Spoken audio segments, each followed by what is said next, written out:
I'm all-pro cornerback Richard Sherman, and when I'm not chasing receivers, I'm trying to keep up with my kids.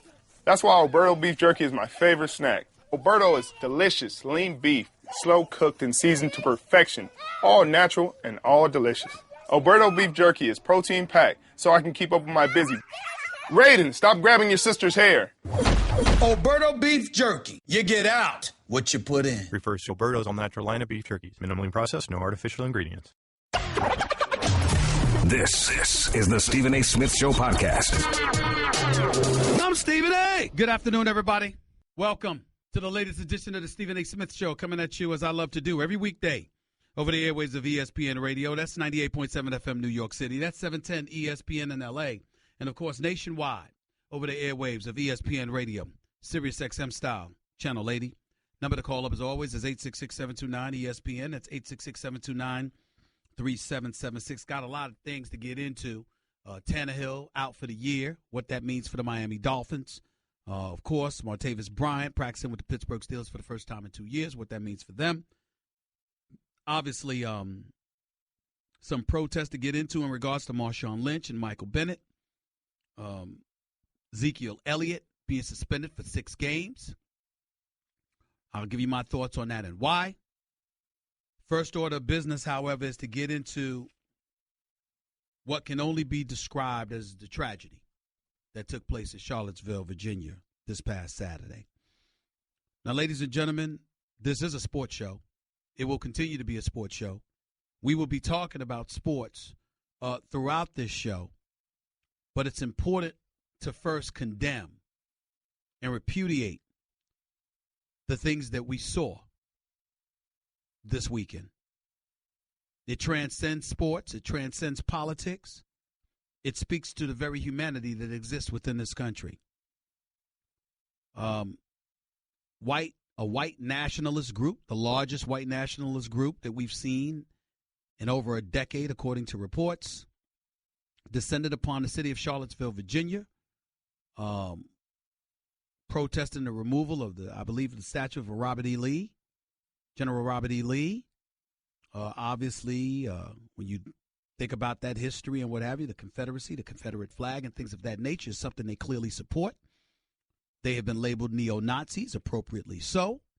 One individual that showed up was a 20-year-old individual from the state of Ohio who decided to fully accelerate his vehicle and literally ram into a crowd of people, injuring 19 folks, killing a 32-year-old woman who was a paralegal. Of the 19 people injured in the crash, according to the reports, 5 were in critical condition, 4 in serious condition, 6 in fair condition, and 4 were in good health, according to officials. Overall, more were injured than just that. Ultimately, this individual, James Fields Jr., 20 years of age, was arrested, tried to put the car in reverse and escape the incident, but ultimately was arrested a couple of blocks away by police, where he is charged with second-degree, what is it? Is it manslaughter or is it murder? I believe it's second-degree murder. Ladies and gentlemen, I believe it needs to be first degree. I don't understand why it's not first degree. I don't understand, the Department of Justice is exploring it and, trying to decipher whether or not it's a hate crime. I don't know the suspense there either.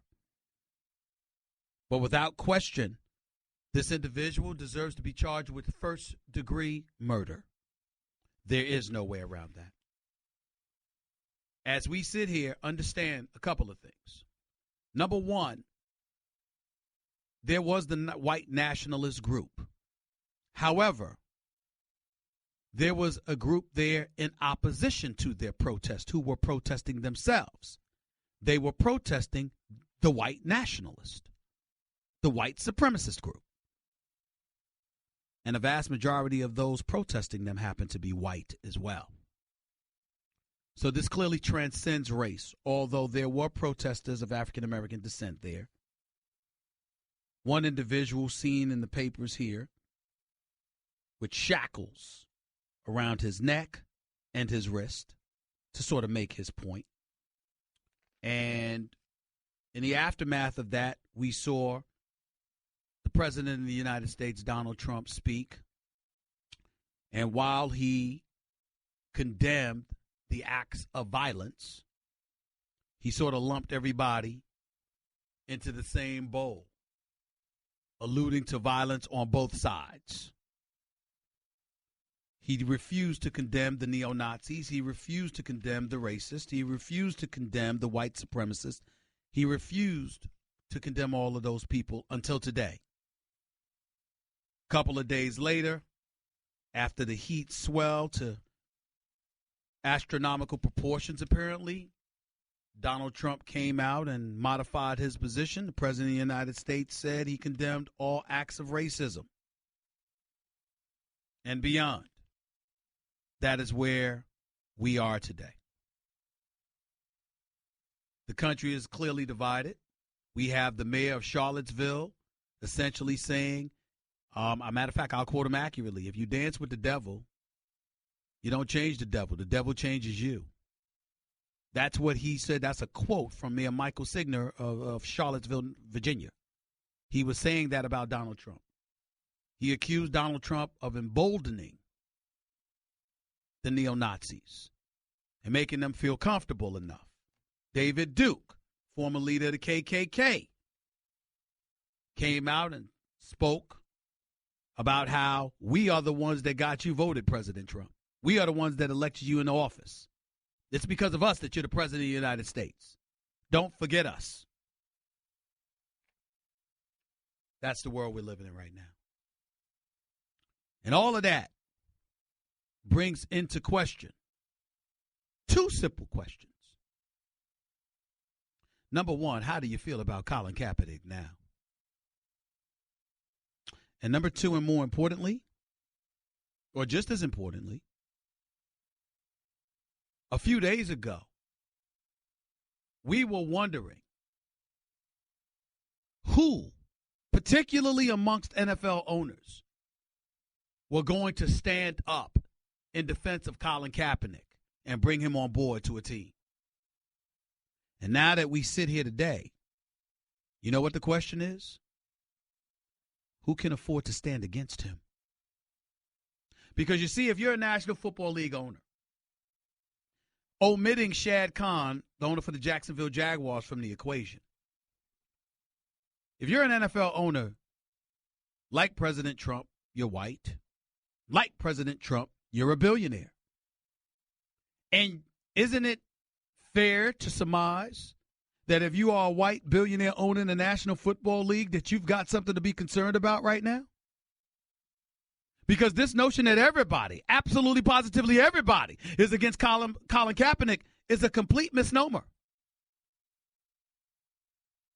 Now, make no mistake about it, you're listening to an individual that doesn't believe that Colin Kaepernick handled everything correctly.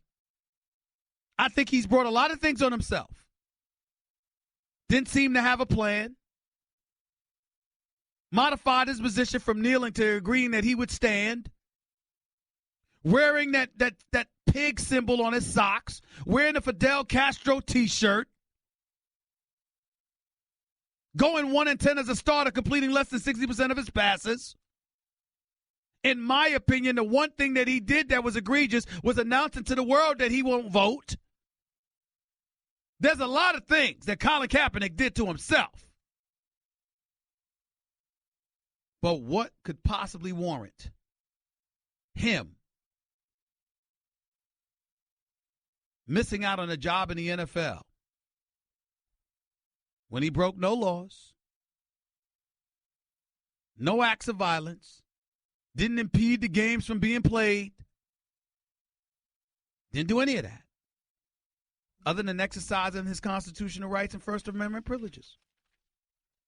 I don't agree with everything about Colin Kaepernick, but it's a legitimate question, and it simply can't be ignored. 866-729-ESPN. That's 866-729-3776. I've got more to say on this subject, particularly with Marshawn Lynch and Michael Bennett both sitting for the national anthem. There's a lot to get into. I'm not going anywhere. I'd advise you to do the same. You are listening live to the Stephen A. Smith Show on ESPN Radio. Back with your calls and more in a minute. Daddy, where do babies come from? Honey? Mommy went to the store. Oh, well, you see, there's a mommy and a daddy, right? Right. And see, when they call Geico, they could save a bunch of money on car insurance. Oh, really? And that makes them happy? Yes, that makes them very happy. That's good. Yeah. Well, I'm glad we could have this talk, sunshine. Geico, because saving 15% or more on car insurance is always a great answer. You're listening to the Stephen A. Smith Show podcast. Without venturing too much, again, this is a sports show. It's not politics, but, I mean, again, we're living in very, very sensitive times. Our president called the KKK, the neo-Nazis, the white supremacists. He called them repugnant. But he started off the press conference by trying to talk about economic news. I mean, people, we have to wake up and realize the times that we're living in. I don't like the fact that Marshawn Lynch is sitting on a cooler eating a banana during the national anthem. I think that's very disrespectful. And I think that for somebody like him, who I happen to know cares a great, great deal about the impoverished community from which he comes from, which is in Oakland, California. He loves those folks. I understand. But you still got to be careful, because what you want is help. And what you want is people to put their eyes on that storm so they can make a contribution to that particular community as well as other impoverished communities throughout this nation, so we can all uplift ourselves and each other. And that doesn't help. Michael Bennett, different matter. Socially conscientious, always. And took the position that he took because of what was transpiring this weekend. That's entirely different than Marshawn Lynch saying that for the better part of the last 11 years, he's been doing that while eating a banana while sitting on a cooler. Two different situations. But both care about their communities. Let's have a discussion. 866-729-ESPN. Carlton in Massachusetts, the floor is yours, buddy. Always love you calling into the show. Go ahead, man. So now, according to social justice warrior Max, anybody who protests removing whatever historical item potentially offends any social justice warrior snowflake, they should be ostracized and lose their jobs, huh? That's what Max basically said today. He didn't basically say it. He did say it. He said that people that are on the wrong side of these debates should lose their jobs and be ostracized from society. Yeah, my only challenge with you on that, Carlton, and I could be wrong, but what I got from what Max was saying, he was talking about those who are racist, who wish to do harm to a different segment of the populace because their views are not shared, deserves that, as opposed to somebody who's just protesting. In every one of these protests or rallies, okay, there's nut jobs on the right side, you know, the neo-Nazi white supremacist loons, and there's nut jobs on the left side, the communist, you know, take everybody's property away from them and imprison us if we disagree with you. The protest was about the removal of the Robert E. Lee statue, and people opposed it, and people were for it. And so that's what the protest was about. We want to make it about the one nutcase that decided to drive his vehicle into a bunch of people, killing some people, or turn it into a neo-Nazi rally. That's what the left wants to make this about. But that's not what the protest was about, okay? Well, I don't know if you saw the story the past few days, Stephen of the Oregon school board that decided to change the name of 3 schools in Oregon because the surname of the person who donated the land for the schools offends the social justice warriors. The surname of the people that donated the land is Lynch, okay, and that offends certain members of the African-American community. I did not see that story. I'll look it up. Google it. It's all over all media. Okay. I mean, this is true. So I guess now Marshawn Lynch needs to change his name, lest it offends one of the social justice warriors, okay? Mm-hmm. This is ridiculous, how this whole thing is going.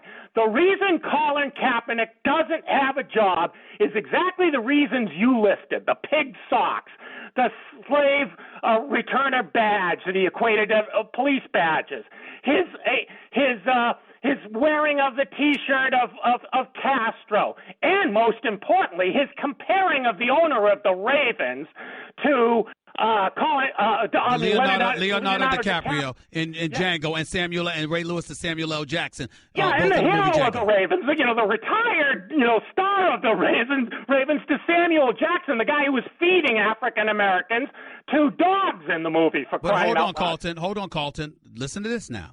I get where you're coming from, and I understand that because fair is fair. But the flip side to it is, just like Van Jones had pointed out on CNN, which I applaud him for, he said that wasn't the day to sit up there and talk about both sides. When you had one side that came there, they were armed, they were in military, they were donning military gear, they were armed, and obviously, they were spewing a lot of racist rhetoric in terms against blacks, in terms against Jewish folks, and the like. These are all the things that were said too, Carlton.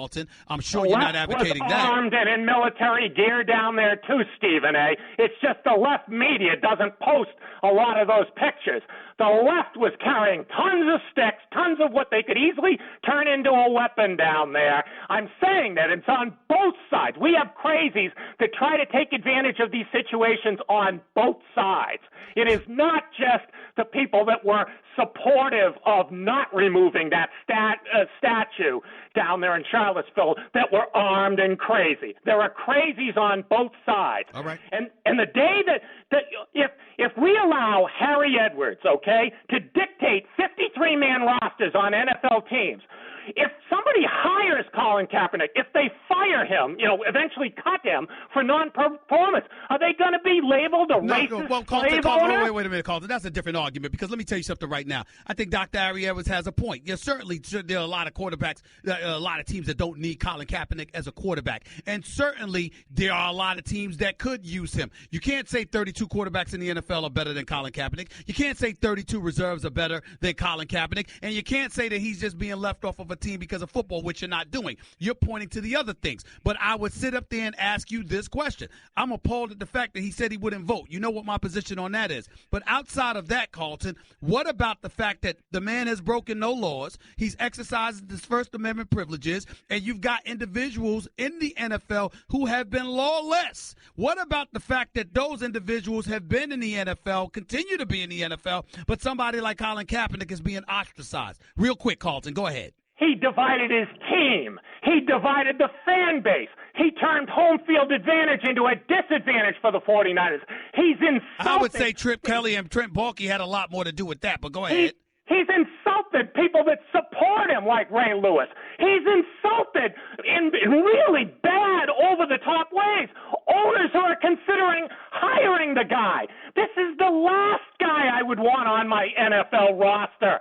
And for Harry Edwards to get involved, 70% of the league, Stephen A., is African-American, making millions of dollars. This is not one of the issues that, but needs it's not that, correcting. but it's not that it's an issue, Carlton, in terms of the numbers. It's an issue in terms of how folks are telling you and dictating to you how you can behave or how you should behave, even though you have an individual. What's the crime? The fact of the matter is that he might be inconvenient for that particular audience, but in another city, Carlton, he might work. He might galvanize those troops. He might not separate them. And he had an opportunity. Baltimore was thinking about hiring him, and what did he do? Not Miami. Not Miami.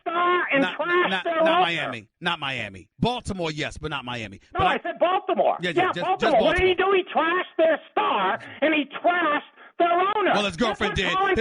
His girlfriend did, but that's on him. That's on him. It is on him. All and right. you know it. That's why he just said doesn't have a job. I just and said if we allow outside voices to dictate who's on the rosters, you might as well just give it up. Legions of people will forget about the NFL. Carlton, I got to run. I appreciate the call, man. Thank you so much. I always appreciate your input. We disagree on this particular day with some of the issues that you brought up, but Carlton is always thoroughly informed, and he believes wholeheartedly what his position is, and I get that. There are a lot of people who believe that as well, and that's fine. I will tell you this. The president doesn't have any position talking about both sides, not on a day like Saturday. Just doesn't. I will say that, and I'll leave it at that. 866-729-ESPN. More of your phone calls in a minute. This is the Stephen A. Smith Show on ESPN Radio. Guess what? You're in the middle of the Stephen A. Smith Show podcast. Damn it, I mean it. Something Carlton usually would know, but just in case he didn't, he talked about Colin Kaepernick dividing the locker room. Reading from an article on ESPN by Nick Wagner, Friday, December 30th, 2016, last December. It says, in a season filled with controversy surrounding San Francisco 49ers quarterback Colin Kaepernick's protest of racial inequality in the United States, Kaepernick apparently inspired many of his teammates. When the 49ers announced their team's awards Friday afternoon, Kaepernick was the recipient of the Len Eschmont Award, given to the 49er who, quote, best exemplifies the inspirational and courageous play of Len Eschmont, an original member of the 1946 49ers team. The award, which was established after Eschmont died in 1957, is considered the most prestigious honor the players vote on. That's what we know. Here's a quote from his teammate, Torrey Smith at the time. Colin has handled that situation better than anyone could have imagined.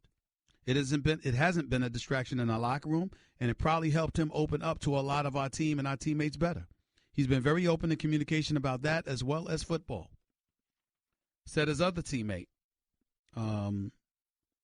Danielle Kilgore, the center for the 49ers. This is last December. Says, quote, after Cap stated his case today and seeing where he is coming from, I do stand with Cap when he says enough is enough against crime and the violence and discrimination and racism. I believe that enough is enough, but I can see why people would think it's bad with the national anthem and the military. Just thought that it was important to point that out in light of what Carlton had explained. Back to the phones we go. We have somebody on the line with us live from Charlottesville, Virginia, where the mayhem tragedy took place this past weekend. Brandon in Charlottesville, you're live with Stephen A. Good afternoon. How are you? Oh, Stephen A., I'm not from Charlotte. I'm from Columbia. I'm the Panthers fan. No. I didn't say where you was from. I just said they just said on the line where you were calling from. They said Charlottesville. My bad. Go ahead. Okay, that's fine. All right. I want you to know that I respect you and everything you do, and you're an admirable man, and you deserve a lot of credit for that. But I genuinely disagree with you on your sentiment about Tiger Woods as why he shouldn't be a top 50 athlete. And I'm about to wrap it all around. No. You're not going to wrap it around because I'm not talking about Tiger Woods today. Today I can give a damn about Tiger Woods. I need you to give me something else. Kaepernick, Ezekiel Elliott, be my guest. But I'm not interested in Tiger Woods today. Not today, but go ahead. Okay, then at least I'll let you know I'll erase that. But this is where my comments stem from. Now, Rachel Dolezal, I don't know if you remember her from 2 years ago, but she was a white lady masquerading as a black woman who was the head of the NAACP chapter in Spokane, Washington. And when she came out about that, there was a lot of black people who didn't really necessarily like it. And I guess it was kind of weird or something like that. But I looked at her, I'm like, this is a white woman trying to help the culture. Now you fast forward 2 years later, Heather Heyer. This was a lady who was protesting, and she wasn't there to identify with what her ethnicity is as it pertains to her kind of white, but she was there to identify with the counter-protesters as it pertains to what's right. And that's a lady who's a martyr who died for, essentially black people. Because Robert E. Lee, he was a Confederate general who was in favor of the slavery. So I look at the fact that she died and it was a white lady. I think that's a big deal. I think that's a very big deal. I don't think I could have stated more eloquently, my man. I think that's a great, fantastic call on your part. I really do. Oh, yes, sir. I have no disagreement. I just feel like, what she did, yeah. I mean, not that she sacrificed. Yeah, I mean, she was out there. She was out there fighting for what was right. She really, really was, and paid for it with her life because of this one individual that went haywire. Appreciate the call, Brandon. Thank you so much, man. Let's go to Jason in Brooklyn. You're live with Stephen A. What's up, Jason? How are you? Stephen A., a real pleasure to talk to you. You are the tops, and you're unlike anyone else on the radio. I want to make 3 very quick points about Colin Kaepernick and the situation, the way it's being reported. One is they talk about how the owners are going to take a big hit on their bottom line. They think these owners are small business owners, like they own a hardware store or something. I think it's safe to say these are all billionaires who maybe their NFL franchise represents 10% of their entire holdings. If they lose the whole farm on the franchise, I don't think they'll even be any the worse for it. A second point is that, do you know who Madeline Brown is? Madeline Brown was Lyndon Johnson's mistress, and she testified that on the night before the Kennedy assassination at Clint Murchison's house, who was the owner of the Dallas Cowboys, that was where the big meeting was held, including the mafioso and various FBI and Richard Nixon and Lyndon Johnson were all there to conspire against the assassination of John F. Kennedy. This was done at the owner of the Dallas Cowboys' house. My third and final point is that I need to research that because you're talking about murder and you're mentioning the Dallas Cowboys in the same breath. I have no knowledge that what you're saying is remotely true or anything like that, but I will look it up. Go ahead. What's your third point? Thank you. And it's Madeline Brown, Lyndon Johnson. I'll look it up. Mistress. We got it. Thank you. See, my third point is that I believe the best term it should be blacklisting, not blackballing. Blacklisting refers to sort of more like what happened to the communists. And the were Hollywood actors in the 50s with the McCarthy hearings. They were blacklisted, not blackballed. And everyone keeps saying blackballed, and I believe that the term should be blacklisted. Otherwise, Stephen A., you are the man. You're the only one who has the knowledge that you have. And I'm a big fan of what you do. Thank you. And keep up the good work, and God bless. Thank you. Thank you for the call. I appreciate that. Let's go to Jeffrey in Brooklyn. You're live with Stephen A. Go ahead, Jeffrey. Hey, how's it going, Stephen A? I wanted to ask you, how come it hasn't been spoken about in regards to what Donald Trump said just a few weeks ago about how he wanted the police to add a little bit more excessive force, but then at the same time retracted his statement? Well, that's been spoken about. That's been spoken about on numerous occasions on numerous platforms. But what are you supposed to do? There's new stuff happening every day. After he said that, you had the North Korea issue. You have more in a Russian investigation. I mean, the list goes on and on. It's something new every day. Right, but by him saying that, and then on top of that, speaking out against Kaepernick just a few months back, that's not a coincidence. It's not a coincidence. It's indicative of the kind of mentality that people feel or suspect he may have, or the kind of climate that exists out there in the world today. Like I said on First Take today, and I appreciate the call, Jeffrey. Thank you so much. What I said on First Take today, I'll reiterate again. What I saw Saturday is just a reminder that folks need to be careful. There's an uprising, per se. Just like the mayor of Charlottesville pointed out, these folks feel emboldened. And you ain't putting on sheets anymore. Anything. They coming out front and center to let you know exactly who they are and how they plan on coming at you. Now, Carlton in Massachusetts can sit up there and say it's coming from both sides. That's hard for me to say. Now you're talking about the leftist media. Well, that's something that you constantly hear from conservatives. They may have a point there. Sometimes I believe they're absolutely right about that. Because we do, the media is supposed to be objective. Now, you can be as subjective you want in expressing what you express, but it's supposed to be after you objectively and neutrally disseminate the facts. And there's a lot of people in the media that are not doing that. So conservatives that make that point have a point. But it doesn't absolve the white nationalists and white supremacists. It doesn't absolve them. It doesn't fog or camouflage their intent. And those who stand up against them are clearly standing up for justice. For all. And that's what's paramount to understand here. That's what's important.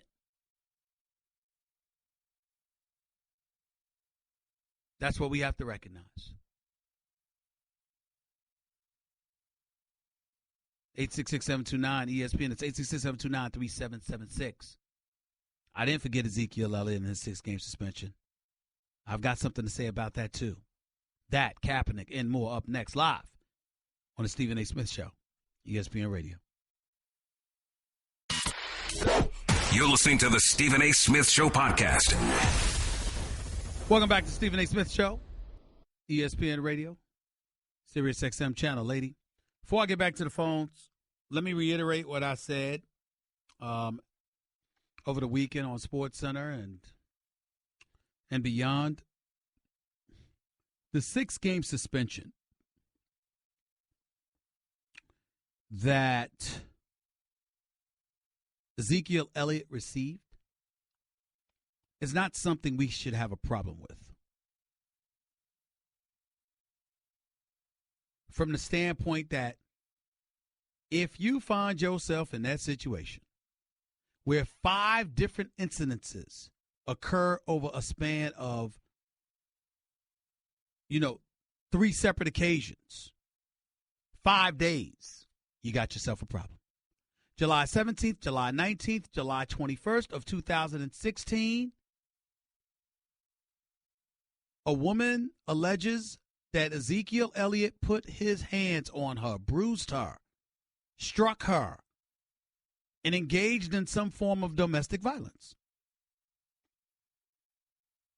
Local law enforcement officials did not arrest Ezekiel Elliott. Local prosecutors didn't prosecute him because they said the evidence was inconsistent and the cooperating witnesses were non-existent. The NFL put forth its due diligence, investigated for a period of a year, blah, blah, blah, blah, blah. The reason I say blah, blah, blah is because here's what I believe. I don't believe the NFL or any sports league should be in the business of determining one's guilt or innocence for the rest of us. When the NFL suspended Big Ben Roethlisberger after he was accused of sexual assault in 2010, he was never arrested, never indicted. But what they said was, we don't know what happened. But we know you were involved, and your involvement alone sullies and stains the shield, and we're going to let you and anybody else like you know that is not something we're going to tolerate. You don't stain the shield. That is not what went on here with Ezekiel Elliott. The case, in terms of the NFL's investigation, lasted significantly longer. And when it was finalized nearly a year later, the NFL basically said, we think you're guilty as hell. That's not talking about the shield.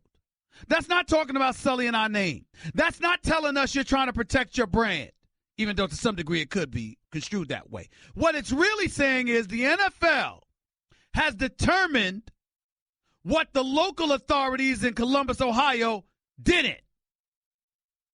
And that is that he is guilty of this. Or to use their words, more likely than not, guilty of this. And that is where I have a problem with the National Football League. That is where I have a problem.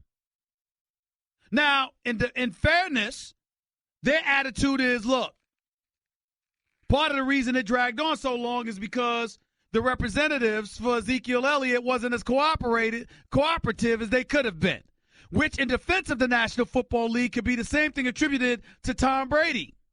And they're ruling against him because if Tom Brady was as forthcoming and was as cooperative as Commissioner Goodell in the league office wanted him to be, then they would have exercised more leniency. I guess that's what they're saying. But it just seems to me that with Ezekiel Elliott, they're trying to be judge, jury, and executioner. And I don't want the NFL or any sports league in the business of doing that because they're all about business and their bottom line. How can they be trusted? That's my problem.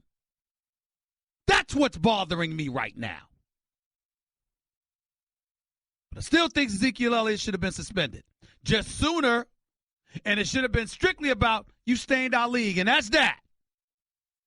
It shouldn't have been you trying to be a jury and a judge and an executioner telling us what we should believe is guilt or innocence.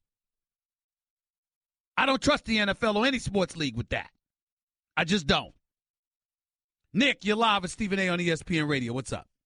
Hey, how's it going, Stephen? All right, go ahead. Listen, first of all, I want to lead off. What happened this weekend in Charlottesville was despicable, and it's a stain on our American society. But how I view what sickens me even more is we have put symbols blindly on our history from the Civil War.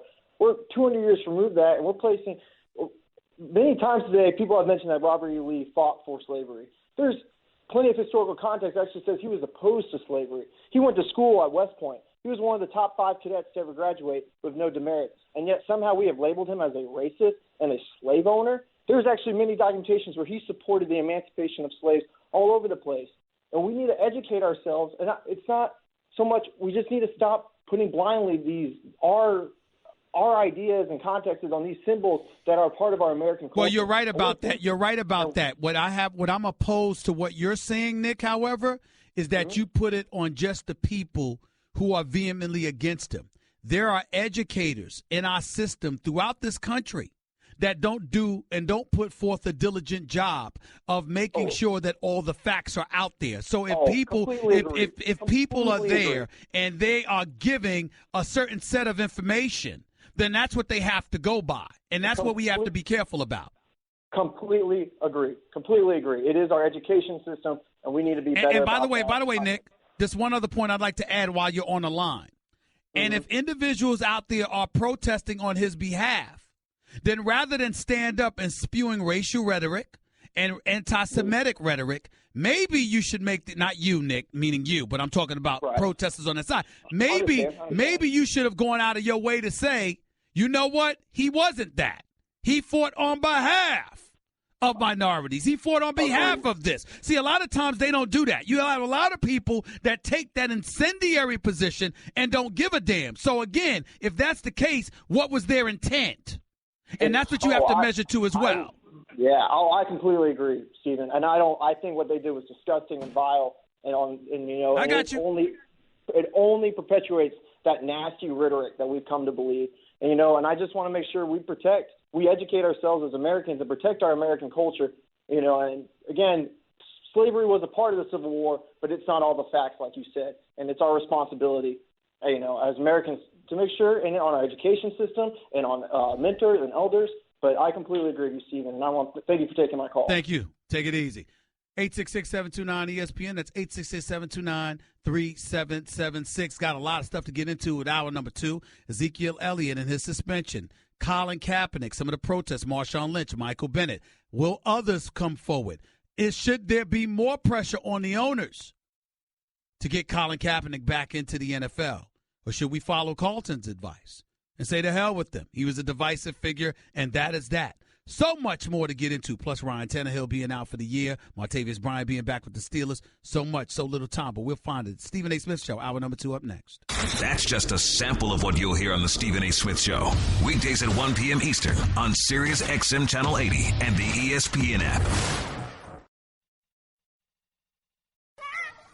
I'm all-pro cornerback Richard Sherman, and when I'm not chasing receivers, I'm trying to keep up with my kids. That's why Alberto beef jerky is my favorite snack. Alberto is delicious, lean beef, slow cooked and seasoned to perfection, all natural and all delicious. Alberto beef jerky is protein packed, so I can keep up with my busy. Raiden, stop grabbing your sister's hair. Alberto beef jerky. You get out what you put in. Refers to Alberto's all-natural line of beef jerkies. Minimally processed, no artificial ingredients. This is the Stephen A. Smith Show podcast. I'm Stephen A. Hour number 2. The Stephen A. Smith Show here with you for the next hour or so over the airwaves of ESPN Radio. Sirius XM, Channel 80. Number to call up, as always, is 866-729-ESPN. That's 866-729-3776. Lots to continue to get into in regards to Ezekiel Elliott, in regards to Colin Kaepernick, in regards to the protest that turned into a riot, turned into mayhem, and the killing of one woman and the injuries to many others, over 20 folks. That's stuff that we're getting into from a pure football perspective. Ryan Tannehill, it's official. He's on the injured list. He's out for the year. And as a result, people are asking the question whether or not they're going to be fine with Jay Cutler. Well, first of all, Miami wasn't that good to begin with. Last year, they made the playoffs for the first time in 7 years. Secondly, I love Jarvis Landry. I love Jay Ajayi. Kenny Stills being there, too.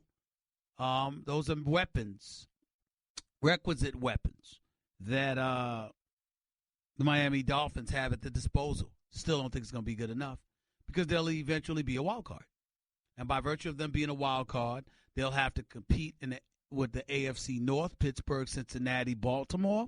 They'll have to compete with an improving AFC South because it's not just about Indianapolis and Andrew Luck anymore. You got 2 quarterbacks in that AFC South that Andrew Luck's got to compete with now. Deshaun Watson's going to be starting quarterback for the Houston Texans. And Marcus Mariota, in case y'all don't know, he can play. I mean, we talk so much about Jameis Winston, mad respect for him, and Jameis Winston respects the hell out of the kid. Respects the hell out of him. I interviewed Jameis Winston last week on television. He really, really respects Marcus Mariota. So let's give credit where credit is due. Let's give respect where it's due. We still ain't sold on Jacksonville because of Blake Bortles, but you look at Mariota in Tennessee, along with their running game with Henry and DeMarco Murray. You look at Houston, that defense is going to be big time. J.J. Watt returns. Jadeveon Clowney came out of hiding and showed up last year, justifying his number 1 overall pick status, at least to some degree. Can't ignore that. He still got DeAndre Hopkins. He still got Lamar Miller. Houston might not be a joke. And then, of course, you got Indy. Still problems with the offensive line. Still problems with their defense. Still somewhat of a degree of problems with their running game. With Andrew Luck being turnover prone. So that's how I look at it. I think Miami could be on the outside looking in, not making the playoffs again. So we got that out the way. Then we look about Martavis Bryant. I've said it many times. I'll say it again. I believe in this kid. I believe in his talent. I think he's big time. And I think him with Antonio Brown, Ladarius Green, and Le'Veon Bell, once he comes out of his holdout and the rest of the crew, if Martavis Bryant could stay off the weed, I think the Steelers are going back to the AFC Championship game. Well, they'll lose to New England again. I hope I'm wrong because I'd love for them to beat New England because I'm a Steelers fan. But we just don't know right now. We just don't know. In the NFC, by the way, listen, I don't know what all the suspense is. I don't know why everybody's acting like Atlanta can't go back. I believe they can. Look, let's call it what it is. The Atlanta Falcons should be Super Bowl champions right now. That was a complete and utter collapse last year in the Super Bowl. Up 28-3 and you blow that? Look, that's what happened, y'all. And with who they have at running back, and when Julio Jones is one of their wideouts, with Sanu and the crew, with the defense improving and getting some of the personnel back they didn't have last year, I got news for you. The Atlanta Falcons should be the favorites to come out of the NFC. Not Seattle, not Carolina, damn sure ain't Dallas. And now that Dallas won't have Ezekiel Elliott for at least the first 4 to 6 weeks of the season, I'm picking the Giants to win the NFC East. No, I do not believe in Philadelphia. No, I do not believe in the Redskins. I just don't. So that's where I'm at with it. No matter how we slice it. 866-729-ESPN. Let's go to Markel. You're live with Stephen A. What's up, Markel? How's it going, Stephen A? So I'm honored to finally meet you. Talk to you at least. Thank you. But I want to get to the point with Ezekiel Elliott. I got an issue with how everybody's coming down on him. I got the chance to read the report, look at the pictures, and listen to the video, to the audio call to the police. Anyway, my whole problem with it is I don't really see the true domestic violence that you guys would most likely consider domestic violence. Like, I don't see a punch or a hit or anywhere or anything like that. I can literally grab my girl on her arm and it will leave that similar type of bruise on her arm. Some people are just that type of fragile. Whoa, stop right there. Stop. I get where you're coming from, but she didn't say he just grabbed him. She showed those remarks. She showed those marks on Twitter and beyond and said that's where they came from in terms of him grabbing her. But she never said he did not strike her. Okay, but where was the evidence of the strike? I understand that point. She never went to the hospital.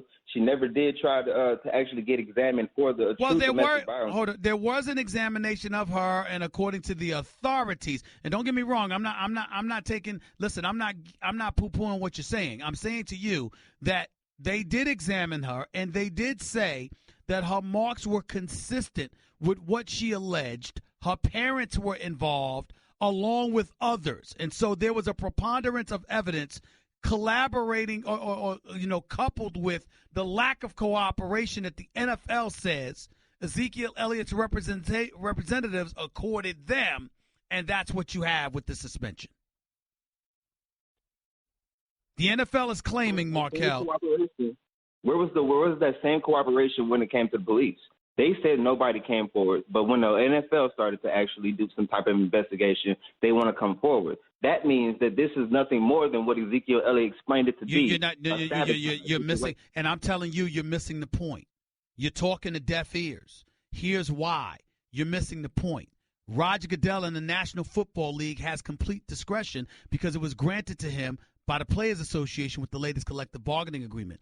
They're saying to you they don't have to have proof. What they have to have is enough that in their mind says to them it's more likely than not that you committed what is alleged that you have committed. And in their eyes, that's what they're saying. The burden of proof is considerably lessened for the National Football League than it is for the local authorities anywhere.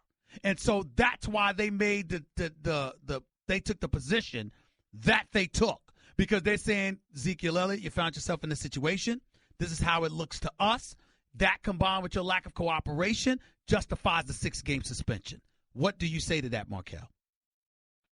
I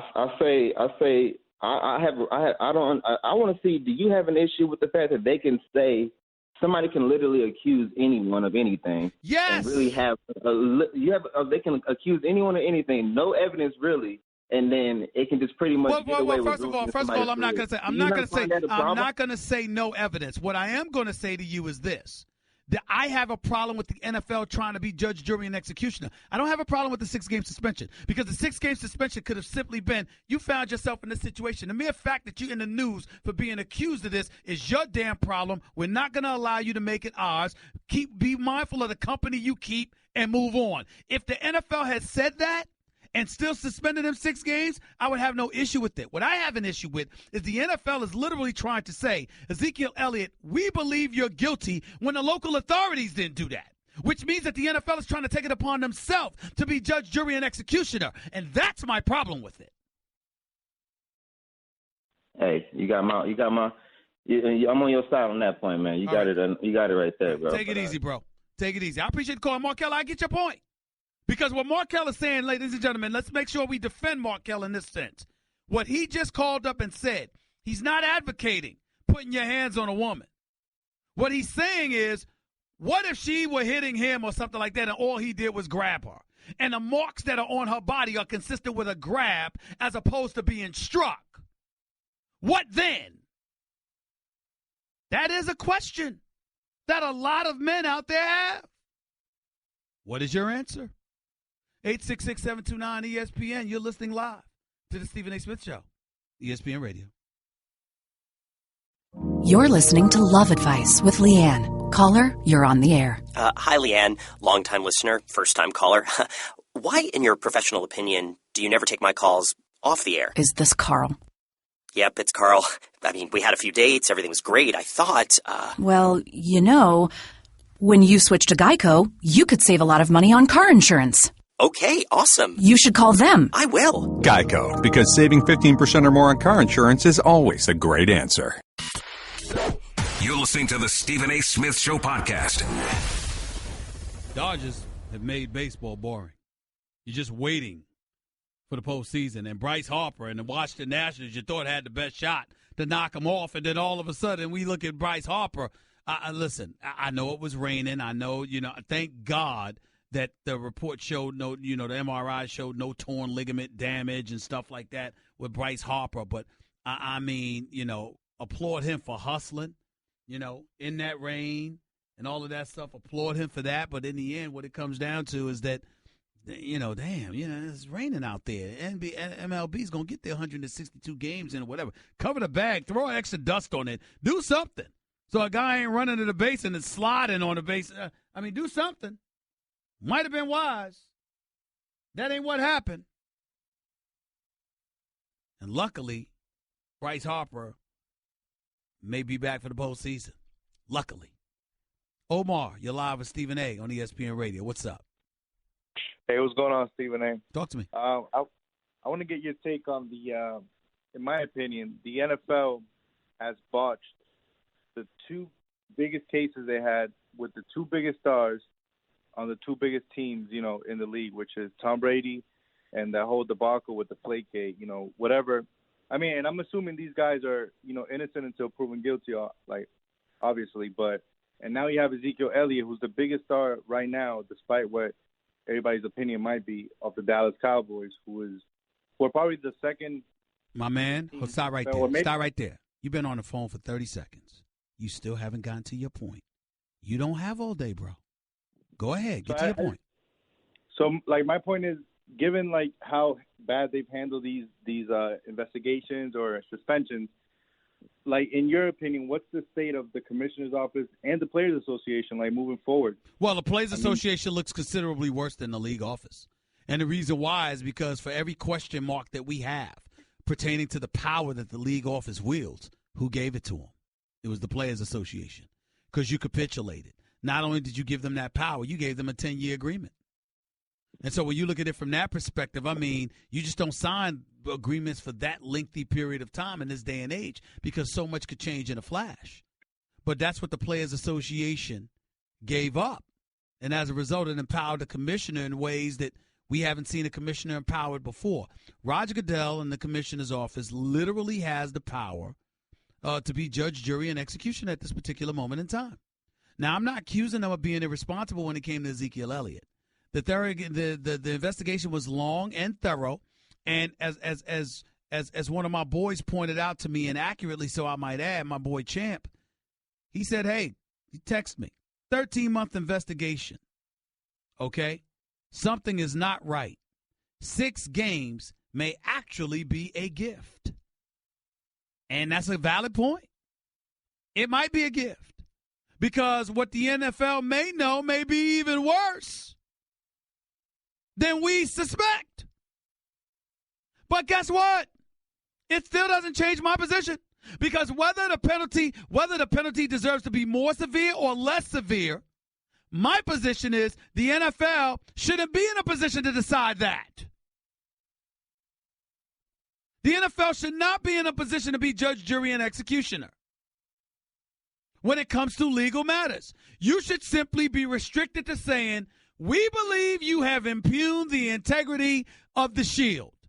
You have compromised us and our bottom line by finding yourself in this position. So because of that alone, we're suspending you for 6 games. Oh, it's not fair. It's not fair. That ain't right. That ain't right." The NFL is perfectly within its right to say, that's your damn problem. Even if Ezekiel Elliott is being framed, the NFL has every right to sit up there and say, "We didn't choose your ex-girl or whoever your friend was that's framing you. That's your problem." They actually can get away with saying that. Am I right, John? Am I right, Nuno? They can actually get away with saying that. That's your problem. Be careful about the company you keep. You in a car. Somebody's got a concealed weapon in the car. You driving. That's your damn problem. You were minding your business in that strip club when some girl accused somebody of sexually assaulting her in a bathroom or whatever. That's your damn problem. Shouldn't have been there.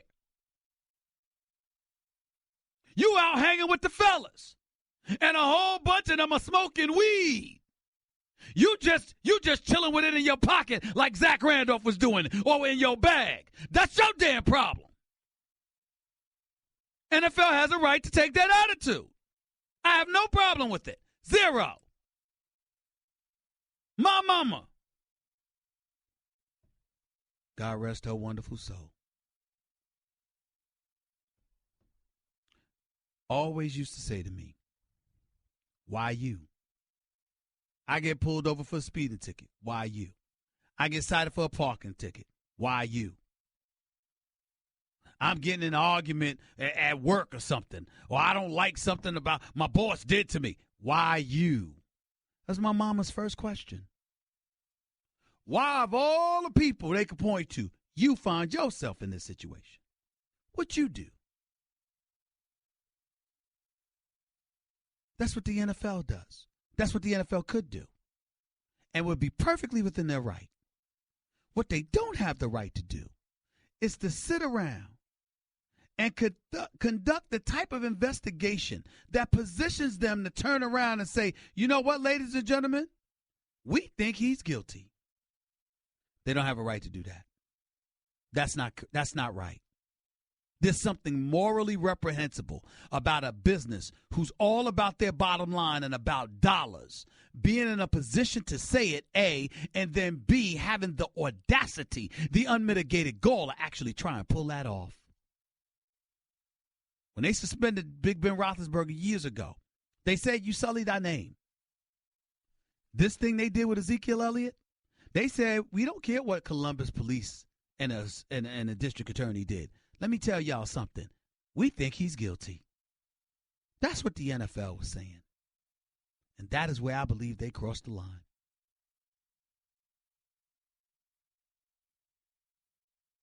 Dwayne, you're live with Stephen A. Go ahead.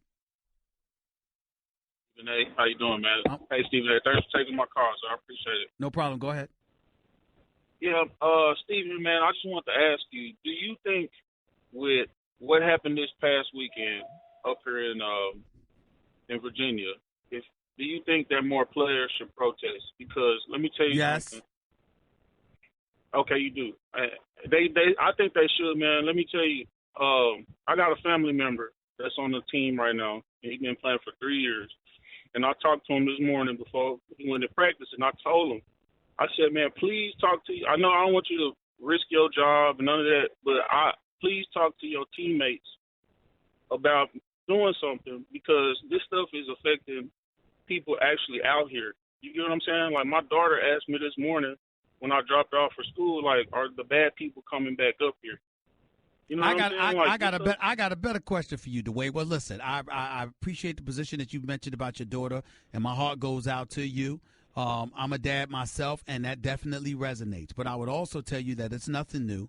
You know, that we came out of the womb just like they came out of the womb, knowing that we got this stuff to be worried about. So that's a given. Yeah. The other point that I would say to you is this stuff. And I said this, you know, where are the other players? And it's not just we look at the football players. How about the basketball players? After all, they're not NFL players. They have guaranteed contracts. Don't hear enough from them. We did hear from LeBron James. But haven't heard from the rest. I think the basketball players are going to do something. But you know what? I wish the white players and like. Good point. You know what I mean? How about Tom Brady?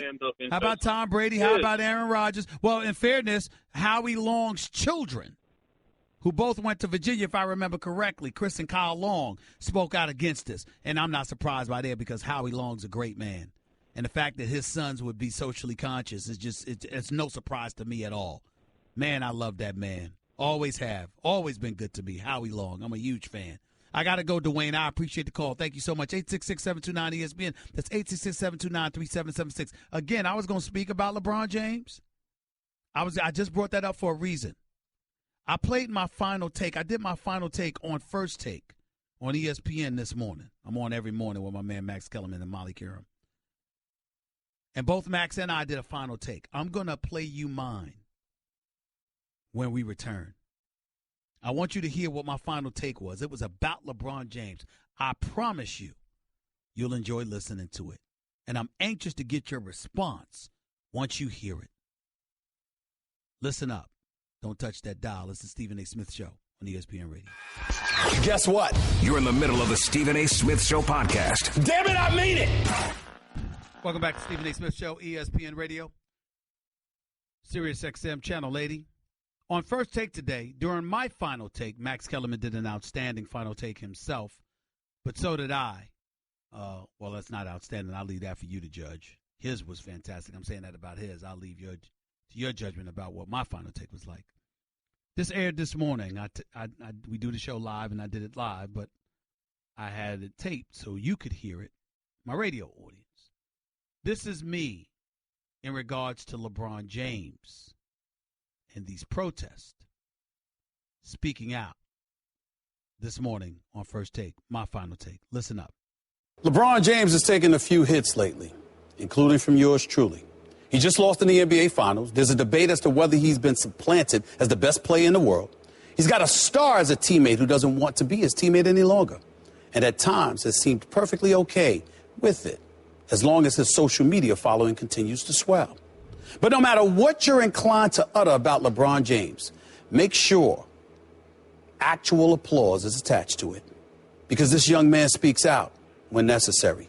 He's almost always on time, and rarely do we sense a speck of hesitation in his willingness to do so, which is more than we can say for most of the other NBA players these days. When it's time to take a stand, we first must applaud LeBron, who just called out President Trump this weekend after the mayhem in Charlottesville. But where were the other stars? We don't have to mention names on this particular day, but the point needs to be made. If the NFL, saddled with player contracts that can be minimized or flat out eradicated, is suffocated with an abundance of athletes brave enough to speak out on their own accord without being prodded or pushed into saying or doing something, why is it that NBA players with guaranteed nine-figure contracts seem so petrified to stand up and speak out until LeBron James says or does something first? Last time I checked, the NBA is not marching lockstep with the NFL. While everyone from NFL Commissioner Roger Goodell to Ravens coach John Harbaugh walked around swearing Colin Kaepernick wasn't being blackballed, it was NBA Commissioner Adam Silver who stated publicly that he supports players who are socially conscientious, as did Dallas Mavs owner Mark Cuban. So if you're an NBA player, educated, aware, and caring, where is your voice? Why does it seem like everyone is waiting to see what the hell LeBron James does first? No doubt branding is a part of it, of course. For some unknown reason, folks who are already set for life are too busy worrying about potential fallout. True courage doesn't appear to be a part of the equation. And what a shame it is. For nothing epitomizes weakness than someone who has very little to fear, yet still is scared all the damn time. Bottom line, we can accuse LeBron James of being many things, but scared isn't one of them. Maybe that's why he truly is the king, after all. That was my take on LeBron James this morning. I felt it was necessary to make that point because in a day and time where we have literally athletes worth $100 million, $200 million, $300 million, everybody seems reluctant to step up, to just give a voice to something. You got a whole bunch of people here sitting around going off about how President Trump, it took him 2 days to speak out against racism and neo-Nazism and things of that nature. And certainly I'm not trying to remotely imply that anybody, particularly professional athletes, should be held to the same standard as the President of the United States. Please don't get me wrong. I'm not saying that. But with Twitter, with Facebook, with Instagram, with social media being the arm that it is and all that you have at your disposal because of it, it wasn't noticeable to y'all that so many of these guys, so quick to talk about everything else when it's comfortable, couldn't be found, haven't heard a word from them, and that it takes LeBron James to speak out first? Think about that.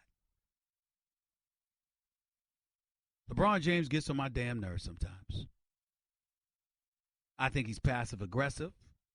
I think at times he could be a bit too calculating or manipulative in his own ways. All of that stuff is true. But it doesn't omit the fact that he's a good man, that he's a great, great, great athlete and player, that he's accomplished a great deal, that he is a quintessential role model of the highest order, and that he has never done anything to shame us. This man was on the cover of Sports Illustrated at age 17. He has been in the NBA for more than 14 years. He is 15 years removed from that photo on Sports Illustrated, where the expectations of the world were thrown on his shoulders. He's not just matched them, he's exceeded those expectations. And he's done so in a fashion never in trouble with the law, never messes up. Too damn good to be true, to be honest with you at times. Biggest thing he's done was the decision in going to Miami. outside of that, it's been a role model. And when it comes to these issues, Trayvon Martin, Eric Garner, kid that was killed in Cleveland. Talk about gun control. Taking a political stance in support of Hillary Clinton. It doesn't have to be Hillary Clinton. It's that fact that he was willing to take a stance. You're listening to the Stephen A. Smith Show podcast. Get back to the phones before we get on out of here for today. Stephen A. Smith Show, ESPN Radio. Patrice in the Bronx. You're live with Stephen A. on ESPN Radio. Patrice, good afternoon. Good afternoon, Stephen. Thanks for taking my call. Go ahead, Sorry, buddy. I got to go to the start. I want to touch on a couple of subjects and make it quick. Last week I asked a question to challenge a caller about Colin Kaepernick. Say if he was the owner and he came to lose money and profit by having a fan base, go away, would he take the owner if he was a black owner and Colin Kaepernick was white? Don't put it on the other hand. Right now I want to put lighter that colored people are planning to boycott and protest. Not everyone, but there are many out there that's planning to do so, and they still are not taking Colin Kaepernick, even though he's a better player than players on their roster. Not all of them, not all the teams, but there are some teams that have quarterbacks who are worse than Colin Kaepernick and still will lose money to keep them off their teams. Well, that's a given because that's the world that we're living in here, because you're going to have folks who will support the NFL but who are striding in their positions against what Colin Kaepernick stood for, or what he knelt for, or what he knelt against. They're opposed to it. They are offended by it, and they're going to act the way that they act. But there's a lot of other supporters out there to offset that particular individual or individuals who will be advocates of keeping him out of the NFL. Got to run. I appreciate the call. Chris in New Jersey, you're live with Stephen A. What's up? Hey, Stephen A., how are you, buddy? I'm all right. Go ahead, man. Yeah, just want to say, bro, you were one of my favorites out there. Love your points. Always very cogent. On Zeke Elliott, I'm with you, dude. I feel the exact same way. I think it's really shallow and phony to the NFL to be judge and jury. They have every right because they're a company and they have their own business, but they're not doing it for all the right reasons. It's to save face and to just decide who's in and who's out because it looks good for them. It's weak as far as I'm concerned. I'm not a Cowboy fan. I just think right is right, and it's just like the Ray Rice issue. They didn't do anything until the video came out. It was minimal, but then public outcry. So I don't dig it. Well, listen, it's not right to wait until a video, but we have two eyes for a reason. What you see actually has more of a profound impact than what you read or hear in most occasions. Whether we like it or not, that's just a human reality. But I think when it comes to the National Football League, again, what I have a problem with most with Ezekiel Elliott is that suspend him for the 6 games, no problem. But suspend him because he sullied the name of the brand by finding himself in this situation. Don't try to attach guilt or innocence, because the bottom line is that we can't trust your judgment. Let's say, for the sake of argument, be devil's advocate. What if they actually believed that Ezekiel Elliott was innocent? With the uproar about him based on what was in that police report, is it beyond the realms of comprehension that the NFL would still have suspended him to appease the public because of what it looks like? Chances are yes. So the point is, you shouldn't be in the business of judge, jury, and executioner. You should leave that to the authorities. What you should be doing is saying, our interest is the shield. And anybody who finds themselves in a position that sullies our shield, we're going to deal with you no matter how you look at it. I'm in agreement, man. I think, and one last, if I may, with regard to Colin Kaepernick, I think what the dude did was admirable last year. He saw a problem. He spoke his piece. I also feel, though, that no one's under an obligation to give him a job if they feel that he's going to, again, sully their shield or hurt them. They're not under an obligation to give him a job, Chris. The problem is that make sure you're consistent. Don't bring in folks guilty of domestic violence. Don't bring in folks guilty of rape. Don't bring in folks that are perpetual violators and what have you, and then act like that doesn't affect your bottom line. But somebody who is lawful and as an American citizen, exercised his First Amendment rights without doing harm to anyone in the process. Don't punish him while those who have literally done harm to others get a pass. You have to be consistent. That's my position. Got to run. I appreciate the call. Sam and Cali, you're live with Stephen A. Go ahead, Sam. All right, so I have a problem with what you said about the Falcons coming out of the NFC. Sure. You said that statement, and then you proceeded to say the Washington Redskins, Dallas Cowboys, and New York Giants. But the one team you did not say, the team that beat the Dallas Cowboys, the team that beat the New York Giants, the team that beat the Washington Redskins. Man, you better hurry up and make your damn point. What about them coming out of the NFC? You know, who's that? Who are you talking about? Packers, Green Bay Packers. The Packers. I said Atlanta's my favorite. I didn't dismiss anybody. As a matter of fact, what I said is I have no faith in the Redskins because I transitioned from that to the subject of the NFC East because of Ezekiel Elliott's suspension. So I wasn't comparing those NFC East teams as being the biggest threats to the Atlanta Falcons. I made my case about the Atlanta Falcons coming out of the NFC. Then I transitioned to the Dallas Cowboys because of the suspension of Ezekiel Elliott and said the New York Giants will win the division because I have no faith in the Redskins or the Eagles. I wasn't talking about them being contenders in the NFC. I switched the subject to Ezekiel Elliott's suspension, and the topic was about the NFC East, period. I wasn't talking about any other division thereafter. Had you listened closely, you would have known. Now you have to wait until tomorrow. Let's go to Dwight and Yonkers. You're live with Stephen A. Real quick, go. Hey, Stephen A., how you doing, buddy? I'm all right. You only got a few seconds. Go ahead. I want to joke about Kaepernick. Why the Jets? I'm a Jets fan. Why we don't think about if we rebuild it? Why can't we rebuild with him? They're going to make the argument. They're going to make the argument that because they're rebuilding, this guy might actually come in and win games, and that's counterproductive to what they're trying to do. Go ahead. Okay, all right, that's a good answer. And what about LeBron? But. You only got 30 seconds, bro. Crybaby. You got 30 seconds. LeBron's a crybaby, my opinion on that. He cries too much, and every time he gets what he wants. What about this? What does that have to do with his tweet about what transpired Saturday in Charlottesville? No, that was a good tweet. It was a good tweet, but why didn't he do it? Why didn't he do it the same day it happened? Why did he have to wait? He did do it the same day it happened. He didn't wait. He did it that day. He absolutely did it that day while he was watching it on television. So you're calling him out for the wrong thing, bro. Call him out for the wrong thing. You're not right about that with LeBron. Sorry. We got to get on out of here for the day, but I will be back 22 hours from now, live on the Stephen A. Smith Show on ESPN Radio. Enjoy your evening, everybody. God bless. That's just a sample of what you'll hear on the Stephen A. Smith Show. Weekdays at 1 p.m. Eastern on Sirius XM Channel 80 and the ESPN app.